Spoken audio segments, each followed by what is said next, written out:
السلام عليكم.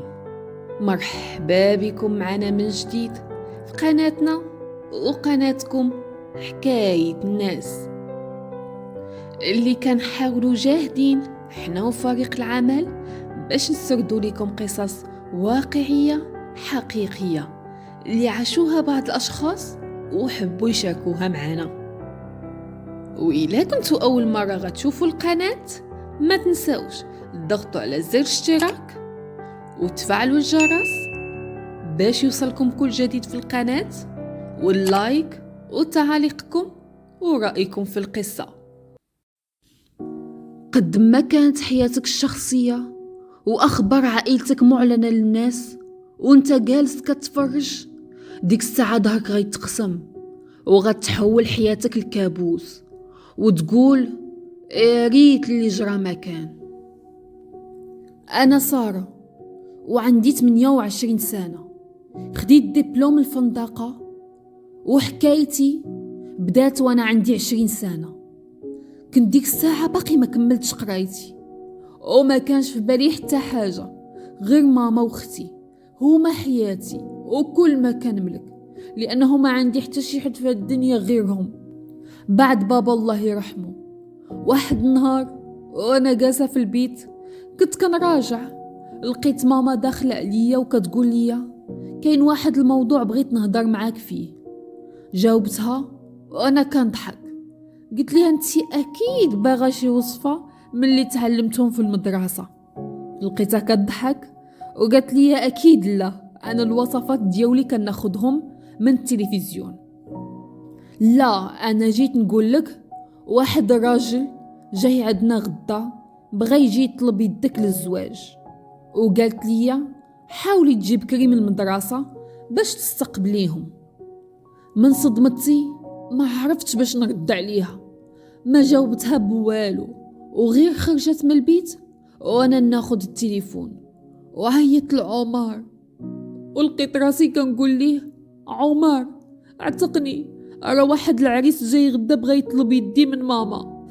ولكن هو جاوبني وقال لي واش فيها الا جا طلب يدك، اش بغيتيني ندير ليك؟ في ديك اللحظه دقه قلبي ما بقاتش منتظمه وحسيت بالخنقه. كيفاش عمر اللي كان بغيو هو كل حياتي يجاوبني بهذه الطريقه؟ زعما هادشي كله اللي كان بيناتنا كان غير تمثيل؟ كيفاش عمر يتخلى عليا ويخليني نتزوج براجل غيره؟ وقال لي انا كنتمنى لك حياه السعيده اللي ما نقدرش نحققها لك، وقال لي وافقي على العريس وما تضيعيش من ايدك. ومسحت دموعي وقلت لي واخا عمر، عقل على هضرتك، عقل انك انت اللي اختاريتي ماشي انا. وقطعت عليه وانا حزينه ومقهوره على الايام اللي ضيعتها معاه. بقيت الليل كله وانا نبكي. والنهار الثاني مع العصر لقيت ماما دخلت عليا البيت وقالت لي العريس جالس هو وماما وكيتسناوك الخارج باش يشوفوك، يلا وجدي راسك باش تشوفيهم، وباين عليه ولد الناس وميسورين. ورديت عليها وانا عينيا كلها حزن. واخا ماما. وخرجت ماما وانا خرجت وراها، وانا روحي كتخرج مني لانه روحي كانت في ملك عمر اللي تنازل عليا بكل سهولة وضيع أحلامي كلها في رمشة العين. وغير خرجت من البيت ومشيت للصالون ويلا غنسلم على ماما، تصدمت من اللي شفتو وبقيت واقفة لأن الصدمة كانت كبر مني. حاولت نبلع ريقي ونحل عيني مزيان، يمكن أنا كيتهيئ لي داكشي اللي كنشوف، ولكن لا، أنا كنشوف مزيان اللي قدامي حقيقة. يعني العريس اللي جاي يطلب يدي من ماما هو عمر بنفسه اللي بسببه بقيت نبكي الليل كله. ولقيتو ناضم لبلاصتو وقال لي البارح قلت لك أنني ما كنبغيش، وقلت لك وافق على العريس لأنه باختصار شديد كان موت عليك ماشي غير كنبغيك. وكنتمنى أنك توافقي على زواجنا. أنا من تأثير الصدمة ما قدرتش نهضر، لأنني فعلا ما متيقاش داكشي اللي طرا. ولقيت ماما نقدت الموقف وقالت لماما حنا خاصنا نديرو العقد بالزربة قبل ما الدري عندي حماق.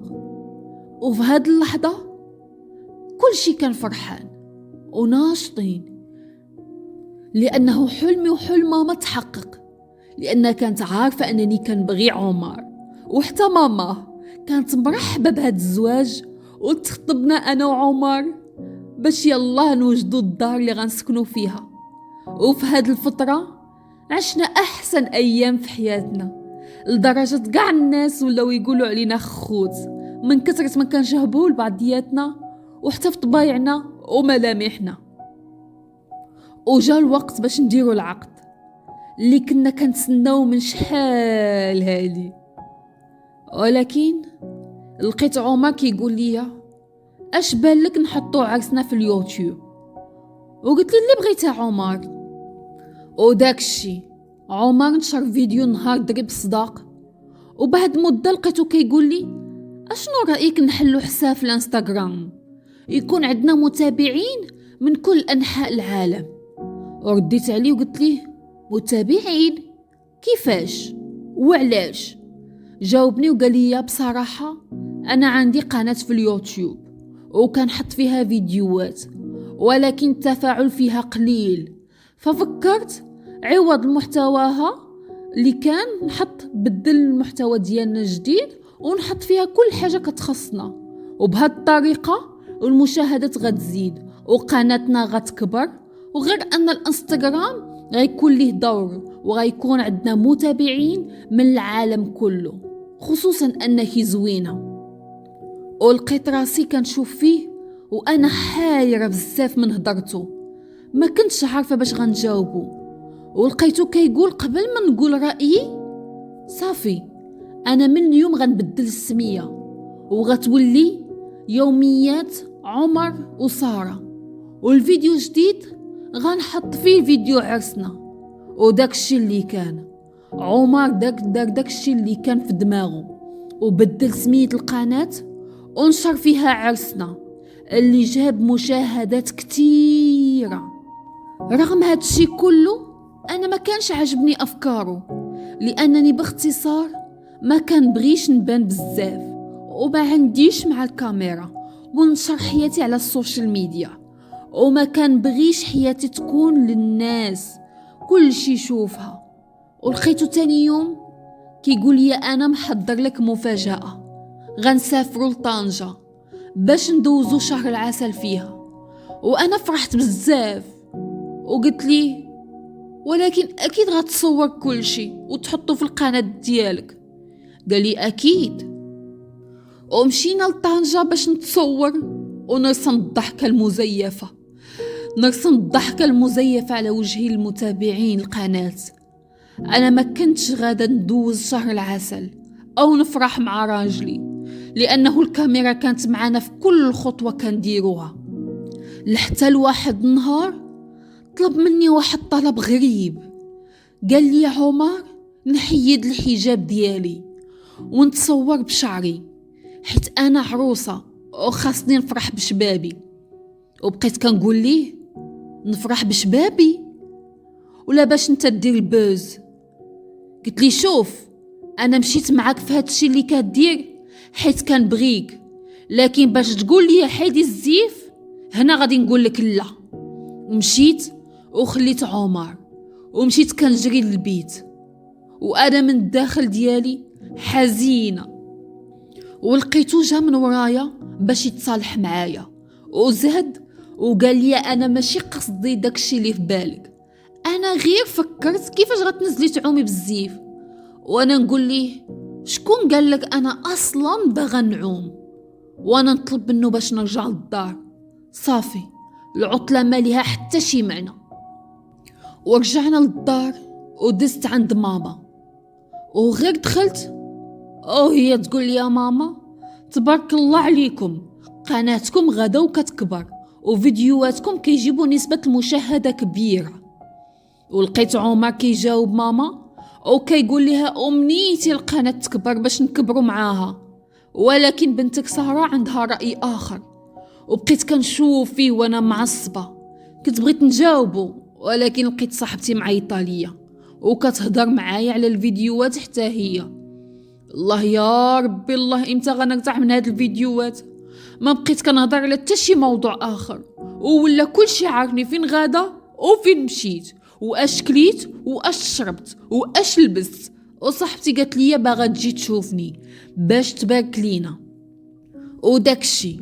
جات صاحبتي، ولكن مني دخلت صفاء جبد عمر الكاميرا وبدا يسجل فينا وقنعها انها تطلع معانا في القناة، ولا هاد الشي اساسي ومقدس بالنسبة لعمر، ولا هذا هو اسلوب حياته.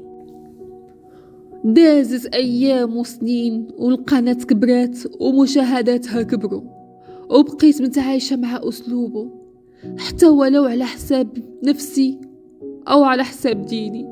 ومن كثرة ما عمر بقى كيغريني حيدت الحجاب ووليت كنصور معاه كلشي في حياتنا، حتى لدرجة جا لعندي وقال لي القناة ولات مملة، اجي نكسروا الملل. قلت ليه باش؟ قال لي اش بالك نجيبوا شي وليد؟ وداك الشي اللي كنا كنصوروا كل شي، ملي كنا كنمشيو عند الطبيب وكل خطوة، لدرجة وهم راسو انه مريض باش يتعاطفوا معاه الناس. ومن بعد ما حملت استغل الوضع ودار فيديو اللي جاب اعلى نسب المشاهدة، وتصور الفيديو الولادة كيوجد ليه من قبل بشهور، حيت هو الفيديو اللي المتابعين كيتسناوه. واش سارة غتجيب ولد ولا بنت؟ ولكن عمر فاجئهم بفيديو فيه 2 وليدات، حيت ولد توام بنت وولد. ولادنا اللي كان عمر كيتباهى بجمالهم.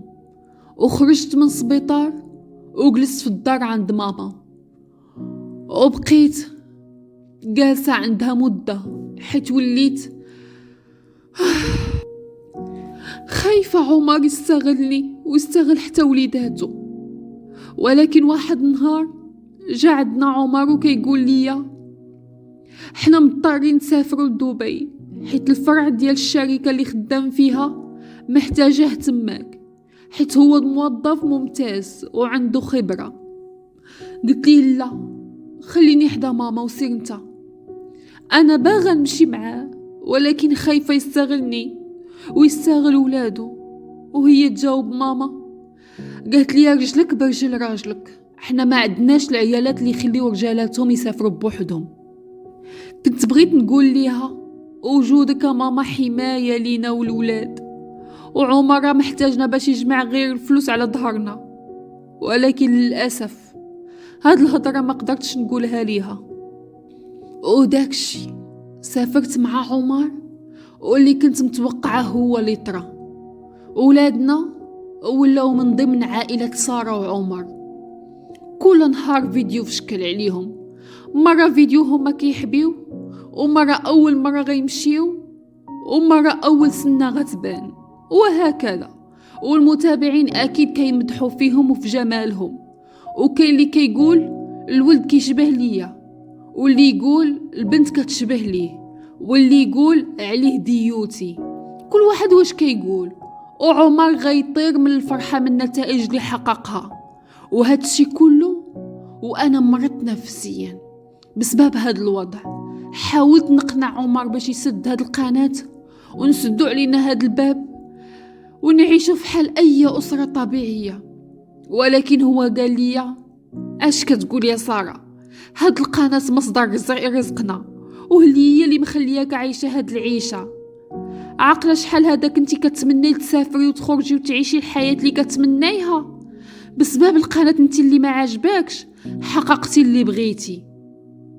ورديت عليه وقلت لي انا ما باغا والو من هاد الشي، صدقني انا باغا غير راحة البال والامانة عمر والاطمئنان اللي اي وحدة كتمدناه. ورد عليا وقال لي الطمأنينة في الشهرة والفلوس وعدد المشتركين اللي كل نهار كيزيدوا. وجاوبته وانا ضعيفة وكنقول ليه غيجي اليوم اللي غتندم فيه وغتعرف أنه كلشي اللي كديرو غلط. وفعلا عمر فاق على صدمته الكبيرة، الصدمة اللي هرساتني. واحد النهار طلعت أنا وهو اللايف للناس، وكنعاودو ليهم على آخر أخبارنا، ومن ضمنها أن ولادنا غادي يكملوا 6 سنين، ومن هنا ل2 غيدخلوا المدرسة، وهادشي ملي غادي نرجعوا لبلادنا ونستقروا فيها.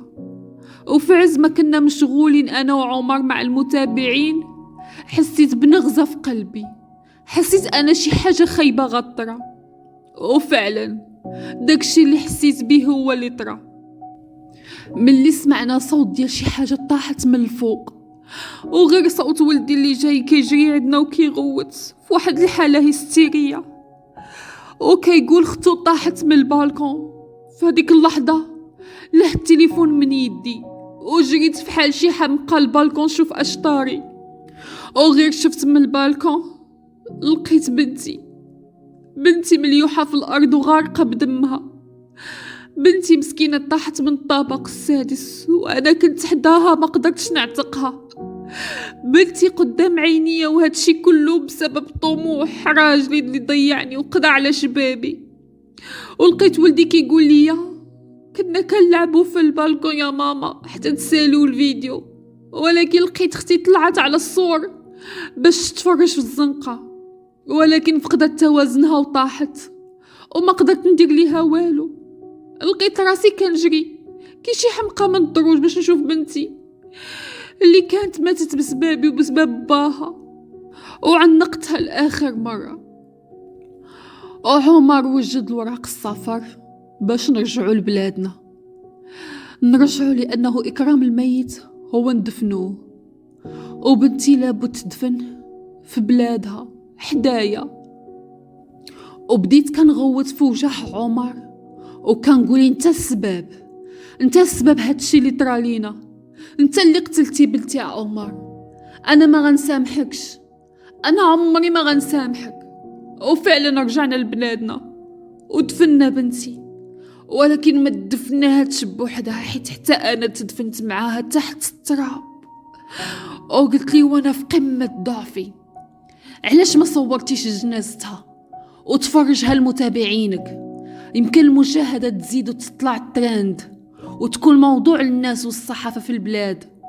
وقبل ما يجاوبني ولا يقول أي كلمة قلت ليه طلقني يا عمر، طلقني. ولقيت الصدمة بانت في ملامحه، وهو يقول يا اش كتقول يا سارة؟ قلت لي كي كتسمع فيه طلقني عمر، يمكن تلاقي منك يطفي النار اللي شاعله لداخل عندي، يمكن إلا بعدت عليك بنتي تسامح لي على تقصيري من جهتها اللي كان في الأساس انت السبب فيه. حياتك الشخصية خط حمر، عندك تسمح لشي واحد يدخل فيها أيا كان الوضع. عندك يسحاب لك إلا صورتي مراتك وولادك أنك ربحتي، لا بالعكس انت غادي تكون خسران، وخسارة ما عندهاش حد، لأنك انت ما عارفش اللي قدامك كيفاش كيشوفك. باغي تكبر ويكون لك اسم، خدم على راسك واجتهد، ولكن فرق ما بين حياتك الشخصية والعمل ديالك. وإلا عجبتكم القصة ما تنسوش تضغطوا على اللايك وتشاركوا في القناة وتفعلوا الجرس باش يوصلكم كل جديد في القناة. إلى اللقاء.